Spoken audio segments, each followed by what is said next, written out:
দাওয়াত দিয়ে কি মানুষ ইসলাম গ্রহণ করেছেন? জি না, একটি দাওয়াত দিয়ে ইসলাম গ্রহণ করেন। দাওয়াত দিয়েছেন, মাঠ দিয়েছেন, দাওয়াত দিতে গিয়ে বকা গিয়েছেন, দাওয়াত দিতে গিয়ে মানুষের চোখে রাঙানি দেখতে হয়েছে, মানুষের রক্ত গালিগালাজ তাকে শুনতে হয়েছে ইসলাম তথা নামাজের দাওয়াত দিতে গিয়ে। এরপরে মানুষ যখন বুঝতে পারছে, এরপরে মানুষ নামাজ গ্রহণ করছে, নামাজ ধরছে, ইসলাম গ্রহণ করছে। ঠিক তদ্রুপ আমাদের দ্বারা এরকম হতে পারে। আমরা একে অপরকে নামাজের দাওয়াত দিব, সে ভাই নামাজে আসবে, তবে সে যদি না আসে তার জবাব তাকে আল্লাহ তাআলার কাছে দিতে হবে। তবে আপনাকে আমার নামাজের দাওয়াত দিতে হবে এবং ওই ব্যক্তির জন্য হিদায়াতের দোয়া করতে হবে, হিদায়াতের জন্য দোয়া করতে হবে, ঠিক না? হিদায়াতের জন্য দোয়া করতে হবে। কিন্তু আমাদের সমাজের অবস্থা যদি এরকম হয়, ফজরের নামাজে 5 জন 10 জন, ঈশার নামাজে 2-3 জন, তাহলে আমাদের সমাজের প্রতি, আমাদের পরিবারের প্রতি রহমত বরকত কিভাবে বর্ষিত হবে বলেন? রহমত বরকত আল্লাহ তাআলা যে বলেছেন, ফাযকুরুনি আযকুরুকুম, একটু আগে যে আয়াতটি পড়লাম, তোমরা আমাকে ডাকো, আমি তোমাদের ডাক সাড়া দেব, তোমরা আমাকে স্মরণ করো, আমি তোমাদের যে তোমরা আমাকে স্মরণ করা মাত্র আমিও তোমাদেরকে স্মরণ করব। বলি সুবহানাল্লাহ। তাহলে আপনাকে আমাকে স্মরণ করতে হবে কিসের মাধ্যমে? শুধু কি আল্লাহ আল্লাহ বলে স্মরণ করা হয়ে যায়? জি না, আপনাকে আমাকে স্মরণ করতে হবে ওয়া আকিমুস সালাত ওয়া আতুজ যাকাত ওয়া দুআউ মা'আর রাকিঈন। নামাজ, তোমার বান্দা তোমরা নামাজ পড়ো, যাকাত দাও, হজ করো। এই নামাজের মাধ্যমে আল্লাহ রাব্বুল আলামিনকে স্মরণ করতে হবে। এখন আপনি যদি নামাজই না পড়ি, তাহলে আল্লাহ তাআলাকে স্মরণ করবোই বা কেমনে? নামাজ পড়ার মাধ্যমে স্মরণ করতে হবে, তাই না? নামাজের মাধ্যমে আল্লাহকে স্মরণ করতে হবে। সেই যুগে আল্লাহ রাসূল থেকে শুরু করে যারা সাহাবা, তাবেঈন, খোলাফায়ে রাশিদিন, সকলেই আল্লাহ রাব্বুল আলামিনকে স্মরণ করেছেন একমাত্র নামাজের মাধ্যমে। বলি সুবহানাল্লাহ। নামাজের মাধ্যমে যারা স্মরণ করেছেন, এরপরও কি চিন্তা করেছেন জানেন? সাহাবায়ে কেরাম ইবাদত করেছেন, আবার পাশাপাশি চিন্তা করেছেন আমার ইবাদত কবুল হচ্ছে কিনা, আমার ইবাদত কবুল হচ্ছে কিনা, আমার কোনো পদ আমলের কারণে আমার ইবাদতগুলো ছুটে যাচ্ছে কিনা, এই চিন্তায় তারা ব্যস্ত হয়ে পড়তেন যে তাদের ইবাদতগুলো কবুল হচ্ছে কিনা। অথচ সাহাবীরা নির্ভুলভাবে ইবাদত করতেন, নির্ভুলভাবে। হযরত ওমর ফারুক রাদিয়াল্লাহু তাআলা আনহু, হযরত ওসমান, হযরত আলী, জান্নাতের টিকিট প্রাপ্ত 10 জন সাহাবা জান্নাতের টিকিট পেয়েছে। এরপরও কি ইবাদতে মশগুল, এরপরে ইবাদত করার পাশাপাশি আমরা কি চিন্তা করতেছেন? আমার ইবাদত কবুল হচ্ছে, আমার কোনো বদ আমলের কারণে আমার এই জান্নাতের টিকিট যদি ক্যান্সেল হয়ে যায়, তাহলে আমার বাঁচার উপায় নাই। এই ছিল তাদের চিন্তাধারা। এখানে কি এতটুকু চিন্তা করা যায় জান্নাতের টিকিট হাতে পাওয়ার পরেও যে তারা মৃত্যু পর্যন্ত কান্না করেছেন এবং ইবাদত করার পাশাপাশি চিন্তা করেছেন তাদের ইবাদত কবুল হচ্ছে কিনা? এরকম চিন্তা কি আমাদের মধ্যে আছে? না, এরকম চিন্তা থেকে আমাদের মধ্যে নেই। আমরা মসজিদে আসি, উপস্থিতটা দিই, আবার চলে যাই, শেষ। কিন্তু ভাই রুকুর মধ্যে আপনি কি করতেছেন এটা আপনাকে বুঝতে হবে। আমি নামাজের মধ্যে দাঁড়িয়েছি, আল্লাহু আকবার, তাকবীরে তাহরিমা বললাম, কানের প্রতি পর্যন্ত হাত উঠানোর পরে আল্লাহু আকবার, এরপর তাসবিহ পড়ে কি করতে হবে? কি করতে হবে এটা আপনি জানতে হবে কিনা? অবশ্যই জানতে হবে। আপনি যদি না জানেন, নামাজে দাঁড়িয়ে যদি পড়েন আলহামদুলিল্লাহ রাব্বিল আলামিন মুহাম্মাদুর রাসূলুল্লাহ এভাবে যদি পড়েন, আমাদের নামাজ হবে না। আগে জানতে হবে, এরপরে কি করতে হবে? করতে হবে। আমরা মসজিদে আসি, নামাজ পড়ি, চলে যাই, কিন্তু জানার চেষ্টা আমাদের অনেক কম। জানার চেষ্টাটা আমাদের অনেক কম, অনেক বলতে নাই বলতেই চলে। তাহলে আমাদেরকে জানতে হবে নামাজের মধ্যে কি পড়তেছি, কোন জায়গায় কি পড়তেছি, কোন জায়গায় কতটুকু দেরি করতেছি, কোন জায়গায় দেরি করা যাবে না, এগুলো জানতে হবে। এবং আমাদের মধ্যে যে সূরা কিরাতগুলো পড়তেছি এই সূরা কিরাত সম্পর্কে আমাদেরকে ভালোভাবে জানতে হবে, এরপরে সূরা কিরাত পড়তে হবে। আপনি যদি সূরা কিরাত সম্পর্কে না জেনে যদি পড়েন তাহলে তো আপনার নামাজ হবে না। আমি সূরা ফিক সম্পর্কে আমার তেমন কোনো অভিজ্ঞতা নাই, সূরা ফিক সম্পর্কে আমার তেমন কোনো অভিজ্ঞতা নাই, অথচ আমি সূরা ফিক পড়তেছি। কিন্তু সূরা ফিকের মধ্যে কোথায় অক্ষ আছে, কোথায় টানা যাবে না, কোথায় কোথায় অক্ষ করা যাবে না, কোন জায়গায় ক্লিয়ার করতে হবে, এগুলো আমাদেরকে এগুলো আগে জানতে হবে কিনা? অবশ্যই জানতে হবে, এরপরে করতে হবে। তো আমাদের আলোচনার সাবজেক্ট বেশ কয়েক জুমা থেকে 7টি বিষয়ের উপর আলোচনা চলতেছে।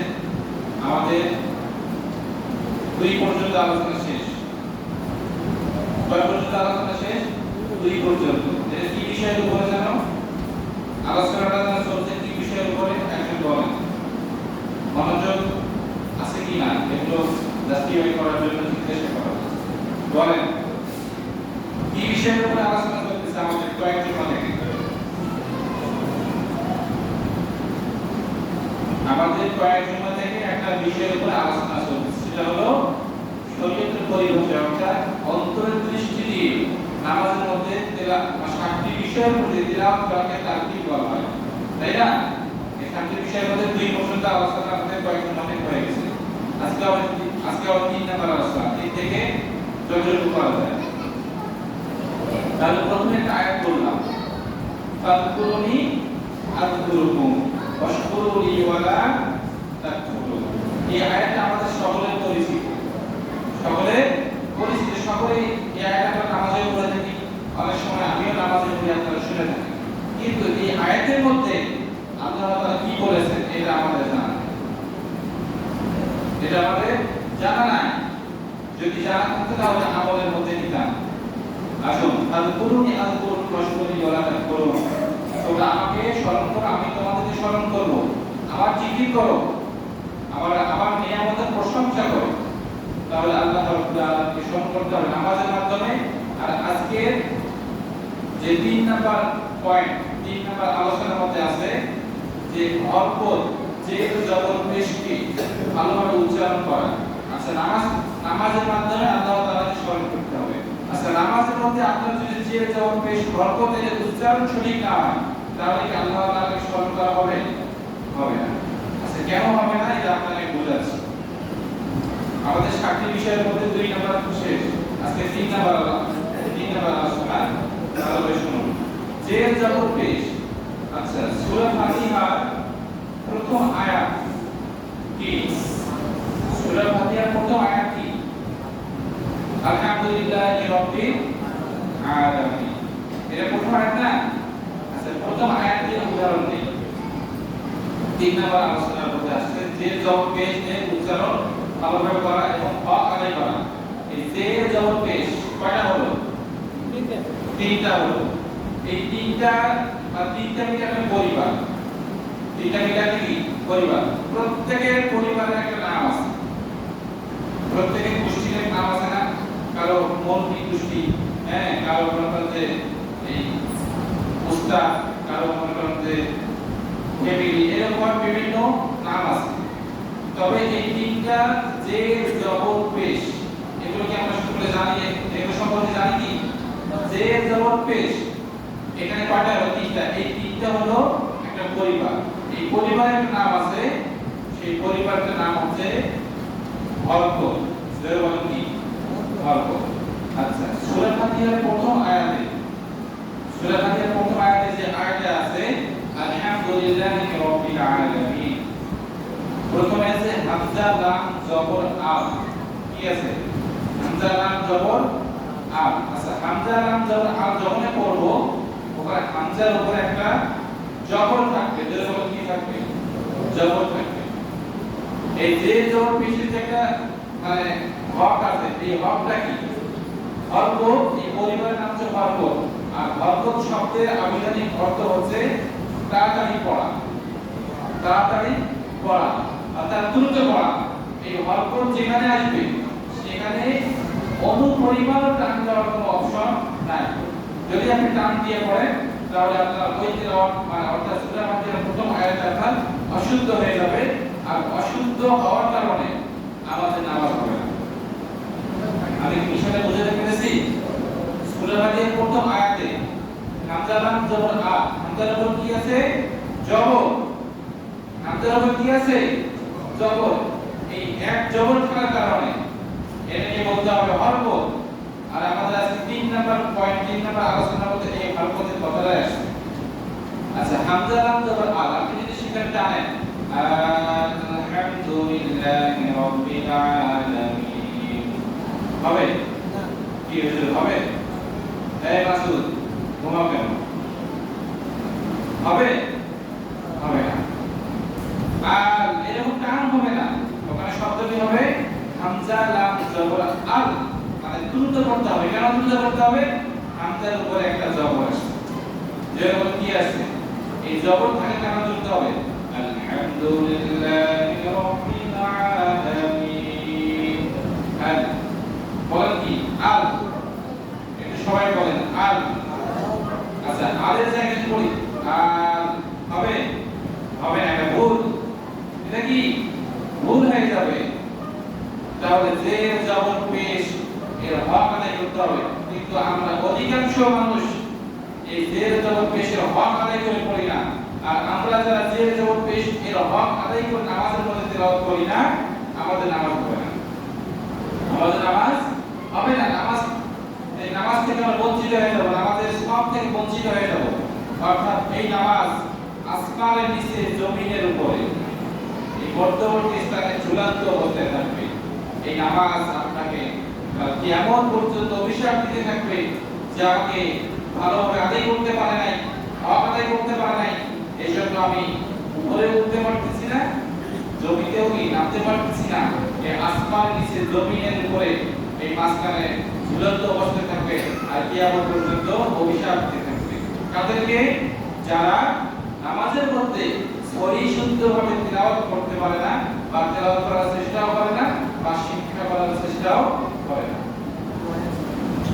তাহলে আমাদের অধিকাংশ মানুষের ভুল, যেমন আলহামদুলিল্লাহি রাব্বিল আলামিন, এরপর কি আর রাহমানির রহিম মালিকি ইয়াউমিদ্দিন। হ্যাঁ, এই জায়গাতে যে জবর আছে, এই জায়গাগুলোতে আমরা অনেকে টান দিয়ে পড়ি, যেমন আর রাহমানির রহিম মালিকি ইয়াউমিদ্দিন, এরকম আমরা অনেকে পড়ি। হ্যাঁ, এরকম পড়াতে যারা যাদের তিলাওয়াত সহিষ্ণু আছে তারা অন্তরে অন্তরে হাসি পেতে আমি জানি, কারণ এটা ভুল হচ্ছে। আর আমরা যারা জানি না, হয়তো আমরা বুঝতে পারতেছি যে আমাদের ভুল আছে, কিন্তু আসলে আমি দ্বিতীয়বার যে রকম পড়লাম এটা ভুল। ভুল কথায় আসে, আপনাকে জের জবর পেশ আগে শিখতে হবে, এরপরে জের জবর পেশ এর কাজ কি এটা আপনাকে জানতে হবে, এরপরে আপনাকে নামাজের মধ্যে তিলাওয়াত করতে হবে। তাহলে জের জবর পেশ এর কাজ কি বলেন? জের জবর পেশ এর কাজ হচ্ছে তাড়াতাড়ি পড়া, তাই না? জের জবর পেশ এর কাজ কি? তাড়াতাড়ি পড়া। এখন আপনি তাড়াতাড়ি জায়গায় যদি আপনি দেরি করে পড়েন, তাহলে তো আপনার তেলাওয়াত করতে অবশ্যই ভুল হবে, ঠিক আছে না? কোনো পুলিশ যদি বলে যে এখানে কাজ হয়েছে দিয়ে চলে যাও, যদি আপনি না যান, তাহলে মাথার মধ্যে কি করবে? আন্ডারে বাড়ি করবে, ঠিক না ভাই? ঠিক তো ধরুন এই জের জবর পেশের কাজ হচ্ছে তাড়াতাড়ি পড়া। এটাকে আপনি যেখানেই পাবেন, আপনি যে কোনো আয়াতে পাইতে পারেন, প্রত্যেকটা আয়াতের মধ্যে এই শব্দগুলো থাকবে, জের জবর পেশ থাকবে। তবে যখনই জের জবর পেশ পাবেন, তখনই আপনি ওই অক্ষরটা আপনি দ্রুত পড়বেন, ওই অক্ষরটা কি করে দ্রুত পড়বেন। তাহলে আমরা যারা জের জবর পেশ তারা জানি না, আমরা সকলে জেনে নেব, কেননা এটা জানা আমাদের সকলের জন্য ফরজ। কেননা এটা যদি আপনারা যদি জানা না থাকে, আপনার তিলাওয়াত শিখতে হবে না। 4 নাম্বার আলোচনা হচ্ছে তিলাওয়াত করার সময় প্রত্যেকটা আয়াতে কম বেশি ওয়াজিব গুনার কিছু চিহ্ন আসবে। এই ওয়াজিব গুনার হকগুলো আদায় করা এটা আমাদের সকলের জন্য কর্তব্য। ওয়াজিব মানে হচ্ছে আবশ্যক। যেগুলো কি আবশ্যক, প্রত্যেকটা আয়াতের মধ্যে এই ওয়াজিব গুনার শব্দগুলো আসবে। তবে যখনই ওয়াজিবুন্নাহ শব্দগুলো আসবে তখন আপনাকে ওয়াজিবুন্নাহ সেখানে গুনগুন আওয়াজে তেলাওয়াত করতে হবে। এখানে আমাদের ভুল আছে। আমরা পড়ি ইন্না আতাইনাকাল কাউসার, কিন্তু সূরা কাউসারের প্রথম আয়াতের প্রথম অংশে যে ইন এখানে হবে ওয়াজিবুন্নাহ। এখানে বলা হয়েছে 4 নম্বর আলোচনায় বলা হয়েছে যে ওয়াজিবুন্নাহ হক আদায় করা। আপনি যে পড়লেন ইন্না আতাইনাকাল কাউসার, আপনি ওয়াজিবুন্নাহ করলেন না, ওয়াজিবুন্নাহ হয়েছে, অথচ ওয়াজিবুন্নাহ করলেন না, অথচ এটা হচ্ছে ওয়াজিব। যেমন বেতের নামাজে দোয়া ইবনুল পড়া কি ওয়াজিব। আপনি যদি বেতের নামাজে দোয়া ইবনুল না পড়েন আপনার বেতের নামাজ হবে না, হবে হবে না। বেতের নামাজে যেমন দোয়া ইবনুল পড়া ওয়াজিব, কোরআনের কিছু কিছু আয়াতে প্রত্যেকটা আয়াতে কম বেশি ওয়াজিব করার চিহ্ন আসবে। এখানে ওয়াজিব না করা ওয়াজিব, অর্থাৎ ওয়াজিব না আপনি যদি না করেন আপনার আমল নামার মধ্যে কবিরা গুনাহ লেখা। তাহলে আপনি যদি করেন ইন্না আ'তাইনাকাল কাউসার, এটা ভুল নাকি সঠিক বলেন? ভুল। কি মাসুদ, ভুল কি না? হ্যাঁ ভুল। কেন ভুল হলো? ওখানে ওয়াজিবুন্নাহ শব্দ আছে, আর ওয়াজিবুন্নাহর অক্ষর কয়টি সারা? ওয়াজিবুন্নাহর অক্ষর কয়টি? দুইটি। দুইবার কয়টি? দুইটি। তাসদীদ ওয়ালা নুন আর মিম, তাসদীদ ওয়ালা নুন আর মিম, এই দুইটা অক্ষর হচ্ছে ওয়াজিবুন্নাহ। এই কোরআনের আয়াতের মধ্যে প্রত্যেকটা আয়াতে কম বেশি এই দুইটা অক্ষর থাকবে। আর দুইটা অক্ষর শুধু থাকলেই হবে না, দুইটা অক্ষরের উপরে তাসদীদ চিহ্ন দেখা লাগবে। কি চিহ্ন দেখা লাগবে? তাসদীদ। এই যে এটা তাসদীদ, এরকম একটা তাসদীদ আছে, হ্যাঁ, এই চিহ্নটা যদি থাকে তাহলে সেখানে ওয়াজিব মানে গুনাহ করা ওয়াজিব হয়ে যাবে। আমাদের এই জায়গাগুলোতে ভুল আছে। ওয়াজিবুন্নাহ কাকে বলে এটা আমরা অনেকে বলতেই পারবো না, বাস্তব বলছি। ওয়াজিবুন্নাহ কাকে বলে এটা আমরা অধিকাংশ মানুষ বলতে পারবো না, অথচ প্রত্যেকটা আয়াতের মধ্যে কম বেশি ওয়াজিবুন্নাহ বা ওয়াজিবুন্নাহগুলো আছে। এগুলো কি ভাই আমাদেরকে জানা দরকার আছে না? অবশ্যই জানা দরকার আছে। আপনি যদি ওয়াজিবুন্নাহ আদায় না করেন আপনার নামাজ হবে না। কেন নামাজ হবে না? ওয়াজিবুন্নাহ এটা হচ্ছে ওয়াজিবের একটা আমল। আপনি ওয়াজিব আপনি ছুড়ে দিচ্ছেন, আপনার নামাজ হবে কিভাবে? অথচ আল্লাহ তাআলা বলেছেন আওয়াজিদ আলাইহি ওয়া রাতিল কুরআনা তারতিলা, কোরআনকে তারতিলের সাথে পড়তে হবে। তাসবিহ ওয়াল মাসা সিফাত, যেখানে যে উপর যেমন উচ্চারণ করা দরকার সেরকম ভাবে উচ্চারণ করে পড়তে হবে। কিন্তু আমরা সকলে অনেকেই এগুলো না জানার কারণে আমরা এই শব্দগুলো বুঝি না। হরকত কাকে বলে জানি না, ওয়াজিবুন্নাহ কাকে বলে জানি না, হ্যাঁ, তাসদীদ কাকে বলে এটা বুঝি না। এরপরে আপনার কল করা কাকে বলে এটা আমরা বুঝি না। এরপরে আপনার তানবিন কাকে বলে এটা আমরা অনেকে বুঝি না। আচ্ছা, এগুলো যদি আমরা না বুঝি তাহলে নামাজ পড়তে কি তেলাওয়াত করি আমরা? এগুলো না জানলে তো আমাদের তেলাওয়াত শুরু হবে না।